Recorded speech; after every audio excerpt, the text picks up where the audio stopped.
पति पत्नी की कहानी। सुबह 9 बजे राजीव चौक के मेट्रो स्टेशन में उस भीड़ भाड़ भरे माहौल में सीढ़ियों के किनारे राहुल अपना सिर नीचे किए हुए बड़ा उदास होकर अपने एक मित्र का इंतजार कर रहा था।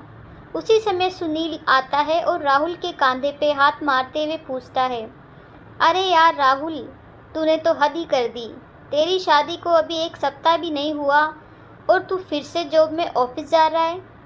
यार, पत्नी के साथ छुट्टियां मना, कहीं घूमने जा, भाभी को भी दिल्ली या देहरादून दिखा, घूम फिर मौज कर।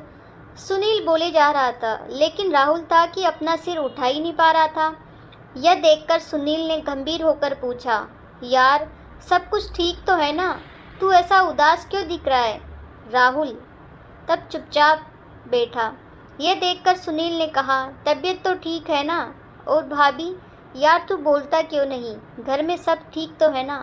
राहुल ने गहरी सांसें लेकर धीरे से बुदबुदाते हुए बोला, यार बहुत बड़ी गलती हो गई। अनीता मेरे जैसे नहीं है, वो मॉडर्न नहीं है, गांव की है, अच्छी अंग्रेजी नहीं जानती, उसका रहन सहन, उसका स्वभाव, यार हमेशा बाइबल पढ़ना, हमेशा प्रार्थना और प्रभु प्रभु कहना, यार ये भी कोई ज़िंदगी है? 3 दिन में ही परेशान हो गया हूँ, गले की हड्डी हो गई है वो मेरे लिए। मेरी तो जैसे ज़िंदगी ही बर्बाद हो गई। सुनील ने कहा, अरे तू भी तो क्रिश्चियन है ना? हाँ हूँ तो सही, लेकिन हम लोग बड़े दिन में और ईस्टर आदि में ही चर्च जाते हैं। यार हर समय बाइबल की बातें और ये सब कुछ दिखावा मुझे बिल्कुल अच्छा नहीं लगता, जैसे मैं अपने घर में ही नहीं किसी चर्च में रह रहा हूँ। सुनील ने दिलासा दिलाते हुए कहा, सब कुछ ठीक हो जाएगा यार, कुछ समय दे भाभी को, नई नई है दिल्ली में, सब कुछ सीख जाएगी। राहुल ने बात काटते हुए कहा, चल ऑफिस, देर हो रही है। आज राहुल और अनीता को 3 माह हो चुके हैं, लेकिन राहुल अलग कमरे में सोता है और किसी भी तरह अनीता के सामने नहीं आना चाहता। घर से बाहर जाते समय माँ से चिल्लाकर कहता है, माँ मुझे देर हो जाएगी वापस आने में, आप लोग खाना खाकर सो जाना, मुझे एक ज़रूरी मीटिंग है। ये तो उसका रोज़ का बहाना हो गया था। अनीता जब भी पानी या चाय देती तो राहुल उसे ऐसे सलीके से गिलास या कप को पकड़ाता कि कहीं उंगलियां स्पर्श न हो जाए। अनीता हर वो प्रयास करती कि कैसे वो राहुल को खुश रख सके, माँ का ध्यान रखती, सुबह से शाम तक घर को सजाने संवारने में लगी रहती, यूट्यूब से देख देख कर बढ़िया से बढ़िया खाना बनाने की कोशिश करती। आज शाम राहुल गाजर का हलवा खाते हुए ज़ोर ज़ोर से अपने ऑफिस के किसी व्यक्ति से बातें कर रहा था। माँ ने ऊंची आवाज़ में कहा, अरे घर में तो कम से कम शांति से खाना खाया कर, ऑफिस को घर में मत लाया कर, गाजर का हलवा ठंडा हो जाएगा। तभी माँ को चुप कराने के लिए तुरंत राहुल ने कहा, माँ बहुत बढ़िया हलवा बनाया है आपने। माँ ने कहा, मैंने नहीं, बहू ने बनाया है। यह सुनकर तो राहुल के जैसे सांप सूंघ गया। वह चुपचाप अपना फ़ोन लेकर डाइनिंग हॉल की ओर चला गया और फाइलें पलटने लगा। माँ को अंदाजा तो था कि इन दोनों के बीच कुछ तो पक रहा है जो ठीक नहीं है। माँ जानती थी कि राहुल बचपन से जिद्दी है। माँ भी सोच रही थी कि राहुल और अनीता को कुछ समय चाहिए, धीरे धीरे शायद सब कुछ ठीक हो जाएगा। वो अनीता से बहुत प्यार करती थी। कई बार कई मामलों में समझाने के लिए शब्द कम पड़ जाते हैं, क्योंकि इतने दिनों में अनीता ने अपनी सासू माँ को अपनी सगी माँ से बढ़कर प्यार किया था, क्योंकि अनीता ने अपनी माँ को बचपन में खो दिया था और पिता ने ही माँ और बाप दोनों का प्यार दिया था। और उसे शादी के समय बोले गए पिता के वो शब्द भी अच्छे से याद थे जो उन्होंने आंसू बहाते हुए विदाई के समय कहे थे, बिटिया अब से ससुराल ही तेरा घर है, सास ससुर ही तेरे माता पिता। अनीता अपना कर्तव्य निभाने में कोई कसर नहीं छोड़ रही थी, लेकिन राहुल का ये स्वभाव उसे हर पल कांटे के जैसे चुभ रहा था। वो अपने घर में ही ऐसे महसूस कर रही थी जैसे वो राहुल के लिए बोझ हो। अनीता ने ठान लिया कि अब वो ज़्यादा चुप नहीं रहेगी। वो इस विषय में राहुल से खुल के बात करेगी कि क्या कमी है मुझ में, क्यों वो एक ऐसे गुनाह की सज़ा सह रही है जो उसने कभी किया ही नहीं। वो ऐसा सोच ही रही थी कि राहुल ने चिल्लाया, माँ, ऑफिस का टिफिन लगा दिया है क्या? अनीता ने टिफिन उठाकर राहुल की ओर बढ़ाते दिया, लेकिन जैसे ही राहुल ने टिफिन का हैंडल पकड़ा, अनीता ने उसका दूसरा हिस्सा नहीं छोड़ा और बोली, मैं आपसे कुछ बात करना चाहती हूँ। और भरे हुए गले से आंसू बहाते हुए बोली, यदि मैं तुम्हें पसंद नहीं हूँ तो मुझे मेरे पापा के घर छोड़ आओ। राहुल कुछ बोल नहीं पाया, बस धीरे से बोला, ओके, देखता हूँ। अनीता की ये बातें जैसे राहुल के कानों में जोर जोर से गूंज रही थी। पूरा दिन उसका काम करने में मन नहीं लगा। वो सोच रहा था, क्या हो रहा है मेरे जीवन में, किसकी गलती है, क्यों ये सब कुछ हो रहा है। अनीता सुंदर है, पढ़ी लिखी है, लेकिन आखिर क्यों? जो भी हो, अंदर से कहीं लग रहा है, चलो अच्छा है बला टली। वो अपने घर चली जाएगी कुछ दिनों में, तलाक आदि के पेपर तैयार करवा लूँगा। वो भी किसी और से शादी कर सकती है और मैं भी आज़ाद।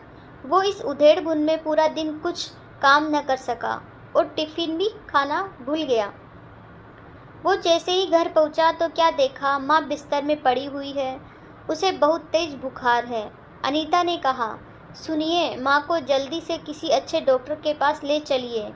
मैं सुबह से कह रही हूँ, चलो किसी ऑटो में किसी डॉक्टर के पास चलते हैं, तो माँ मना कर रही है।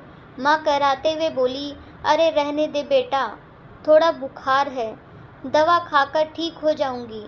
राहुल ने माँ के माथे पर हाथ लगाकर देखा तो कहा, अरे माँ, बुखार से आपका शरीर तप रहा है। तुरंत ओला से टैक्सी मंगाकर वो माँ को लेकर अस्पताल पहुँचा। पूरे रास्ते अनीता माँ को संभालते रही और माँ के लिए लगातार प्रार्थना कर रही थी और दिलासा देती रही, आप ठीक हो जाओगी, आप चिंता मत करो। डॉक्टर ने थोड़ी देर तक चेकअप किया और एक्सरे के बाद बताया, राहुल की माँ के पेट में रसोली है, जिसका ऑपरेशन जल्द ही करना बहुत ज़रूरी है। राहुल के पूछने पर डॉक्टर ने बताया 5 लाख की ज़रूरत पड़ेगी और उसके पास केवल 1 दिन में पैसे का इंतजाम करने के लिए। यह सुनकर राहुल के डर के मारे हाथ पैर कांपने लगे। वो सोचने लगा, अभी शादी के समय ही तो कर्ज लिया था, दोस्तों को पार्टी देने में उसकी सारी जमा पूंजी भी चली गई। लेकिन वो अस्पताल से बाहर आकर जिसे भी हो सकता था फ़ोन लगाना शुरू किया। सभी दोस्तों ने कुछ न कुछ बहाना बनाकर और दुख जताकर फ़ोन रख दिया। उसने ऑफिस में फ़ोन किया, वहाँ से भी मालिक ने कहा, देखो राहुल, लॉकडाउन के बाद वैसे भी हमारी कंपनी में लॉस चल रही है और आपने पहले भी एडवांस लिया है सारी, अभी हम आपकी कोई मदद नहीं कर सकते।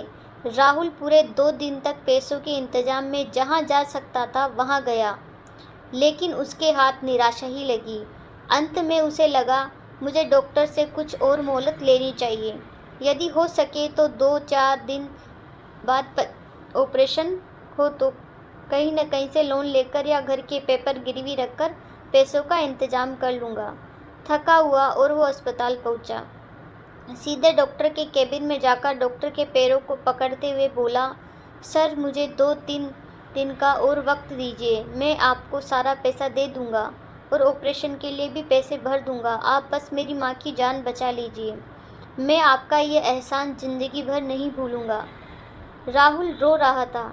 डॉक्टर ने कहा, अरे तुम क्यों परेशान हो रहे हो, तुम्हें तो खुश होना चाहिए, ऊपर वाले ने तुम्हें इतनी अच्छी पत्नी दी है, उसने पूरा पैसा चुका दिया है, तुम्हारी माँ का ऑपरेशन भी हो चुका है और वो अब खतरे से बाहर है और अब बातें भी कर सकती है, आज छुट्टी हो जाएगी, आप अपनी माँ को घर ले जा सकते हैं।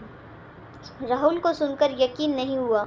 वो दौड़ा और लेडीज वार्ड में माँ के पास पहुँचा तो देखा माँ बिस्तर में पीछे टिकी हुई थी और अनीता उनके पैरों को हल्के हल्के से दबा रही थी। राहुल को आज अपना कद अनीता के सामने बहुत छोटा लग रहा था। वो भी माँ के पैरों के पास जाकर बोला, माँ कैसी हो? तभी नर्स ने कहा, इन्हें थैंक यू बोलो, ये आपकी पत्नी है क्या? इन्होंने रात दिन सेवा की है और पूरी रात जीसस से प्रार्थना की है इनके जीवन के लिए। राहुल अनीता से नज़रें नहीं मिला पा रहा था, फिर भी नीचे देखते हुए बोला, अनीता कहाँ से इंतज़ाम हुआ इतने पैसों का? अनीता ने कहा, मेरे पास कुछ पैसे जमा थे और जो मैंने गांव में बच्चों को ट्यूशन पढ़ाकर कमाए थे और कुछ जेवर थे उन्हें बेचकर। माँ ने धीरे धीरे आंखें खोलकर बुदबुदाते हुए बोली, बेटा, ये मेरी बेटी से बढ़कर है। और अनीता का हाथ राहुल के हाथ में रखते हुए बोली, मैं तुम दोनों को हमेशा खुश देखना चाहती हूँ। राहुल की आंखों में पश्चाताप के आंसू अनीता के हाथों में गिर रहे थे।